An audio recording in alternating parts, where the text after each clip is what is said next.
Para esta fecha, según las cifras oficiales, en Estados Unidos hay 27 millones de contagios para este martes, 457.000 muertos por COVID-19. Hablamos de eso con Patricio Zamorano, académico, analista internacional, codirector del Consejo de Asuntos Hemisféricos, nos acompaña desde Washington. Patricio, muy buenas noches, qué placer, ¿cómo te va? Buenas noches, Tatiana. Como siempre, un gusto. Muchísimas gracias, Patricio. ¿Sorprendido por ese turismo de las vacunas o ya no hay razones para sorprenderse acerca de todo lo que implica el sistema de salud estadounidense? La verdad es que no es una sorpresa. Hay que reconocer que la presidencia de Joe Biden recibió una situación extremadamente desorganizada, caótica desde Donald Trump.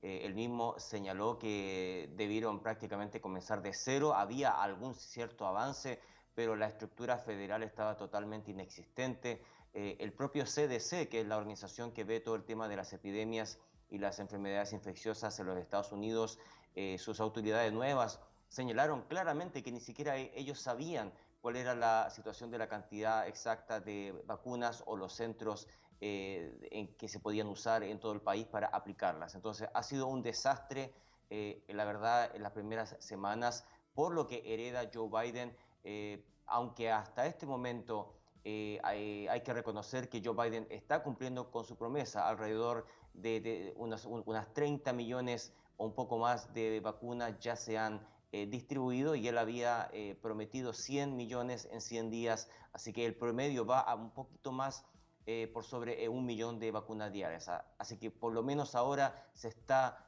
consiguiendo cierto ritmo que es fundamental para recuperar al país, ¿no?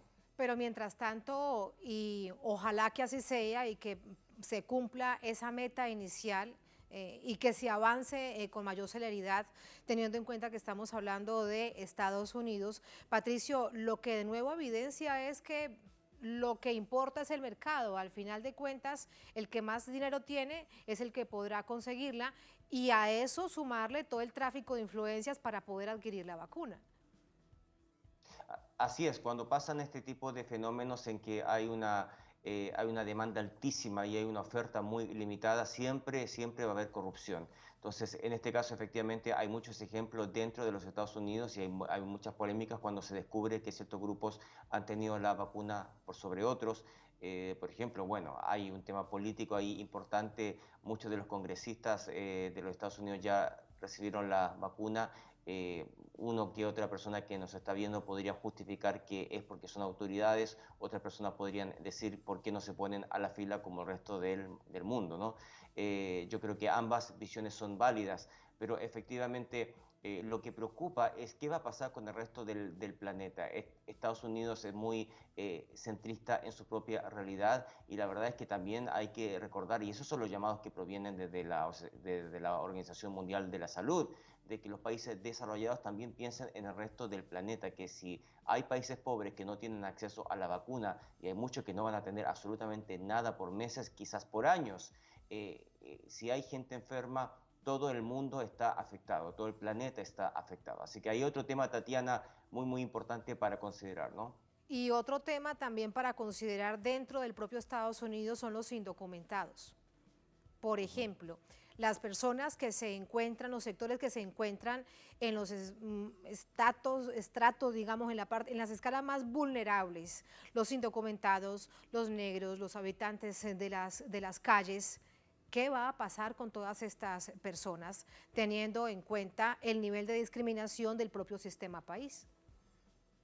Así es, tienes toda la razón y te puedo dar cifras que son extremadamente claras. Los hispanos de los Estados Unidos son entre 2 y 4 veces más propensos a ser infectados o a morir si lo comparas con la población blanca. Entre 2 y 4 veces más propensos. Imagínate la cantidad de impacto que implica no preocuparse de los indocumentados, de los trabajadores que están en la primera línea, trabajando en el área de servicios, sacrificándose en contacto directo con la gente, mientras toda la población blanca o educada puede estar cómodamente desde sus computadoras, como todos los profesionales, la mayoría que están frente a sus computadoras en sus hogares. Pero ¿qué pasa con los empleos que deben estar en la calle, que deben estar en contacto con la población? Los hispanos son el grupo más perjudicado por la vacuna, así que no hay ninguna Y eso que duda nos que en está términos... diciendo, Patricio, se debe cuáles son las razones, a qué se deben. Porque deben salir a buscar el sustento diario, porque son parte de los trabajadores informales o porque no tienen sistema de salud cercano que los pueda atender. ¿Cuál es la razón? Son varias razones, son razones culturales y son razones de la situación concreta laboral como la que tú expresas. Los hispanos en general tienen menos acceso a seguros de salud, se cuidan menos o tienen, perdón, tienen una posibilidad menos ya desde la infraestructura de la salud pública, tienen menos posibilidades de prevenir enfermedades, nos alimentamos peor que la población blanca, hacemos menos ejercicio que la población blanca, tenemos más problemas de acceso a comida de calidad que la población blanca. Hay una serie de precondiciones que nos afectan como pueblo aquí en los Estados Unidos y que te refleja una tremenda discriminación de salud para la población. Y asimismo, los empleos son empleos en que no tienen opción, que tienen que estar en contacto con otras personas de una manera cercana. Estoy hablando del área de servicios, los restaurantes, el área de la construcción, muchas áreas en que no tienen la opción porque hay que trabajar, ¿no? Esa es nuestra necesidad fundamental en este país. Así que todas esas razones son las que te llevan a la situación concreta de que los hispanos son el grupo más afectado de los Estados Unidos desproporcionadamente de una manera matemática tremenda, ¿no? Realmente la cifra que nos entregas es impresionante, 2 o 4 veces más que la población Así blanca es. dentro de Estados Unidos. Pero bien lo dices, Patricio, se cuidan menos porque tienen que salir a trabajar a buscar el pan de cada día, porque como en otras partes de nuestra América Latina, cuando no aparece esa llamada renta básica universal, o se mueren de COVID o se mueren de hambre, pero esa es la disyuntiva tan Así es. compleja que se está Y viviendo, y esto lo que así nos es. refleja también es que lo padecen también el pueblo de Estados Unidos, que vive en Así Estados es, hay Unidos. que recordar, sí, hay que recordar que el COVID-19, el COVID-19, perdón, es una enfermedad con un tema, con una cara racista. Es una enfermedad que afecta desproporcionadamente a los afroestadounidenses, a los latinos, a los asiáticos y menos a los blancos. Siempre ha sido así desde el comienzo de la infección. Ambos grupos, los afroestadounidenses y los latinos, en función del total de la población, están sobre representados en todas las cifras. Esa es una realidad impresionante y que este país no ha podido enfrentar de una manera efectiva, porque ¿cómo es posible que pase también en el caso de las vacunas? Te tengo que decir que aquí hay ciertas zonas dentro del área cercana, del área metropolitana de Washington, D.C., donde los afroestadounidenses son un porcentaje importante de la población.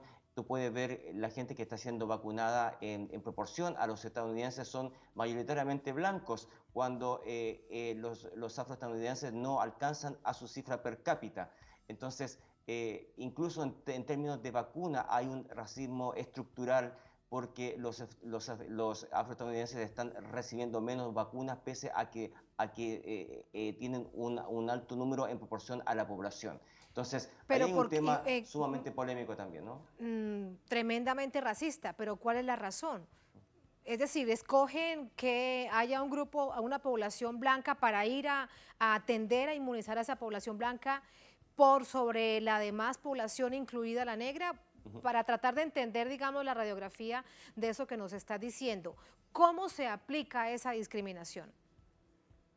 Se aplica desde muchos puntos de vista. Primero, son con las prioridades que han hecho, por ejemplo, aquí en la zona de Washington, D.C., donde se está privilegiando primero a todos los trabajadores de la salud, a los profesionales que tengan que ver con funciones policiales, funciones de, por ejemplo, de los bomberos, etcétera, etcétera. Y lo principal es que todo este proceso de inscripción para vacunarse es complejo y es medianamente sofisticado y hay que tener una buena computadora para poder hacerlo, hay que tener cierto nivel de educación para entender los formularios, hay cuestionarios que hay que responder de una manera efectiva. Entonces, ¿cuáles son los grupos que tienen menos acceso a las tecnologías? Son los afroestadounidenses y los hispanos. Entonces, ya de por sí con eso ya se está creando una discriminación enorme. Por eso es que se está haciendo presión para que el gobierno reaccione y se expandan estos puntos de vacunación, que vayan a las farmacias de barrio, que vayan a los centros comunitarios, que vayan a vacunar a la gente y que no esperen que la gente tenga que tener un nivel de educación medio o alto, porque inmediatamente se provoca lo que te acabo de señalar, que hay un gran porcentaje, están sobre representados los blancos y los afroestadounidenses están subrepresentados junto con los latinos en la cantidad de vacunas. Eso es totalmente inaceptable, no solamente desde el punto de vista de la salud pública, sino que desde el punto de vista moral, ¿no? Y desde el punto de vista político, desde la ética pública en general, no es una ingenuidad decir que realmente esta situación, todo esto, sí me sorprende, sobre todo cuando había tanta esperanza porque Estados Unidos es la nación que más ha acaparado vacunas. Entonces, desde esa perspectiva, se imaginaba al resto del mundo que tendría un Así es. masivo plan de vacunación y vemos que no es así.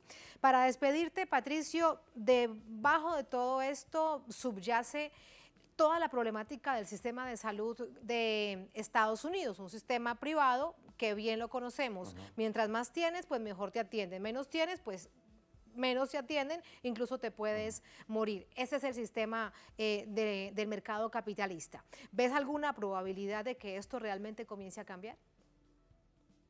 Vamos a ver, porque el tema, como tú lo señalas, es totalmente cierto. Este es un sistema altamente privatizado.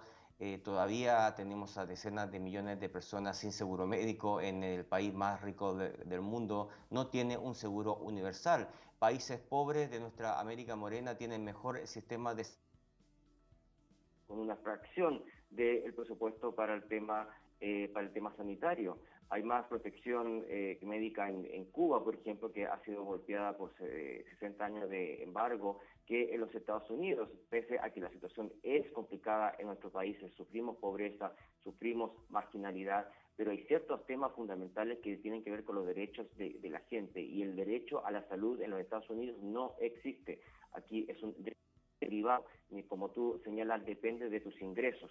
Entonces, hay una cobertura social, pero que es totalmente insuficiente y que no alcanza para la gente de clase media baja o clase pobre que está en el límite de la clase media. Hay una tremenda cantidad de población que no es necesariamente pobre, pero que no tiene acceso a ningún tipo de seguro de salud. Así que ahí hay varios temas todavía pendientes en el país más poderoso del mundo, ¿no? En el país más poderoso del mundo, con un gobierno que ha prometido revisarlo. Sin embargo, lo que se aspira es mucho más que una revisión, sino un cambio estructural a ese sistema de salud tan perverso para las poblaciones más necesitadas. Patricio, muchísimas gracias por contarnos todo esto, por ayudarnos a comprenderlo. Muy claro el panorama. Muchas gracias. Buenas noches.